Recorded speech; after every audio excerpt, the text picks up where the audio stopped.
আমি কেন মুসলমান হই না তার আগে দেখাও তুমি কোন মাপের মুসলমান হইতে পারছো। সেদিন দেখলাম আমি যে গণ অধিকার পরিষদের রাশেদ বলছে আমাকে নিয়ে যে আপনি অনেক ইসলামিক মূল্যবোধের বক্তব্য প্রচার করেন, সে আপনি কেন আজও ইসলাম ধর্ম গ্রহণ করেননি। আমি বলি কি রাশেদ, হুদাই আমার পিছনে লাগতে এসো না, নিজের মূর্খতা প্রকাশ করিল না।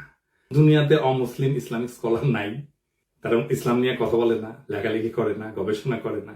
মুসলমান না হইলে ইসলাম নিয়ে কথা বলা যাবে না, কোন নিষেধ আছে নাকি ইসলামে?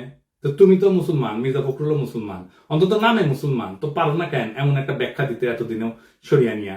পারো না জন্যই তো আমারে কইতে হয়, শুধু পারো না তা না, ওরা যা চায় ইন্ডিয়া যা চায় সেটা কইয়া আসো।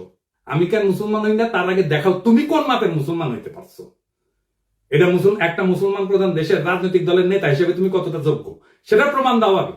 তোমার মুসলমানদের ধর্মীয় আত্মপরিচয় রক্ষার, সাংস্কৃতিক পরিচয় রক্ষার পর্যাপ্ত ইসলামী জ্ঞান আছে কিনা তার পরীক্ষা দাও আগে দেখি। আমি তো চুপ হয়ে যাইতেই পারি যে কোনো সময়, কিন্তু দেখি তোমার হ্যাডম কেমন, তোমাদের হ্যাডম কেমন, দেখতেছি তো হ্যাডম।